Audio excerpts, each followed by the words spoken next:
Sona theme, the State of the Nation theme, is following up on our commitments, making your future work better. Now, ENCA now anchor Thulasizwe Semelane joins us live from the parliamentary precinct, and we go to him to touch base yet again on all the little bits of pieces he's been able to collect from the various figureheads that have been making their way in and around the precinct. Thulas, thank you so much for joining us. Of course, the big question is not so much the focus on the content of President Cyril Ramaphosa's speech, but in as much as how it will be received, firstly, inside the National Assembly, and secondly, almost, unfortunately, by the South African public. Yeah, that's part of the story, Marcel. It's really about the tone of the speech, but also the mood as the speech is being received. I mean, it's a searing heat here in Cape Town as we speak today.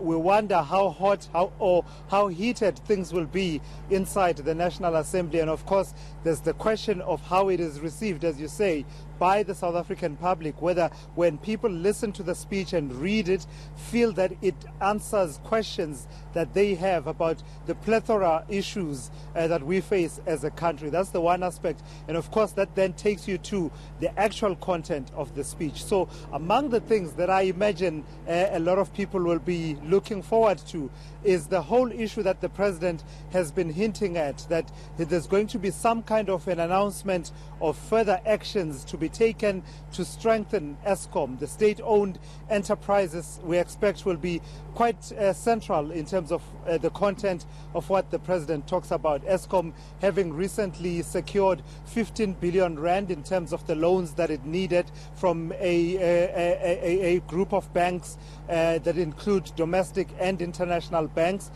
but also saying that they need 72 billion rand for 2018-2019. They've secured 95% of that. The president says Eskom is too big, too strong, too big and too important to be allowed to fail. SAA, 21 billion rand they need for them to continue to be functional as a state-owned enterprise. And also the whole issue around that we heard recently that has to do with SAA trying to reclaim lost ground, which includes trying to get back that route that they lost at the height of state capture to Mumbai in India. So interesting things happening with that particular parastatal. The PIC under the spotlight, an inquiry led by the former Justice of the Supreme Court, Lexham Party, also coming up with some explosive revelations that are really putting the spotlight on the governance at that institution and how safe and secure the pensions of government employees are. And of course, lastly, let me just mention the SABC also facing its own problems. They've had to put off the process that they had started of trying to consult with a view of engaging in some kind of retrenchment process. That's been put off on hold. What are the plans then, Mr. President? And I guess those are the questions that we expect to hear from the President, as well, of course, as hearing an update on the other issues to do with fighting corruption, which was a key theme of the President's speech last year.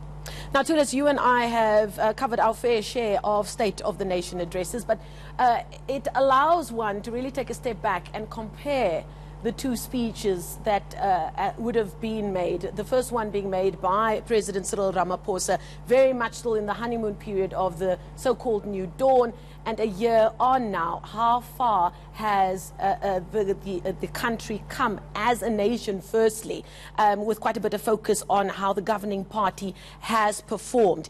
In your opinion, do you believe there have been more failures, if maybe that's too strong a word, then there have been successes since the last State of the Nation address? And do you think the President will reflect on that?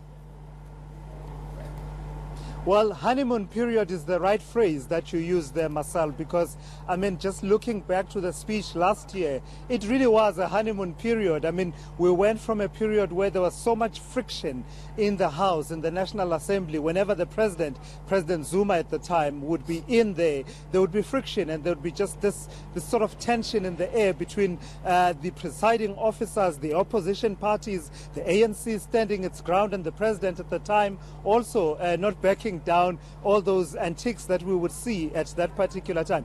And almost we went from 100 to 0 in a second. And the next minute, it was all jovial. And I mean, I remember in the speech, President Ramaphosa mentioning by name Julius Malema twice in the speech, at the beginning and also at the end of the speech, just before he went into this whole Tumamina sort of, tangent, where he was talking about, let's all respond to the call of saying South Africa needs to be moved forward, send me and I will do it. He mentioned Julius Malema by name in a very cordial way, and Julius Malema also responding very cordially. And in fact, at the end there, Julius Malema sitting next to Floyd Shivambu was clapping for the president at the end of his speech. Fast forward to today, you have a situation where Julius Malema, the leader of the EFF, believes that there's no difference between what the so-called New Dawn and the previous leadership under President Jacob Zuma. Corruption continues to thrive, and the opposition has serious questions for President Cyril Ramaphosa, a situation that has not been helped by the two very different explanations that he gave around the 500,000 rand Gavin Watson / Busasa money that found its way to his campaign for the ANC presidency. And of course, the revelations at the State Capture Commission of Inquiry have only served to be the fuel in an already increasingly tense situation. We'll leave it there for now. A long wait still ahead for you, but it won't stop us from discussing what we could potentially be hearing tonight. Tulasizwe Simelane giving us some great insight there from the parliamentary precinct in Cape Town. We thank him for his time.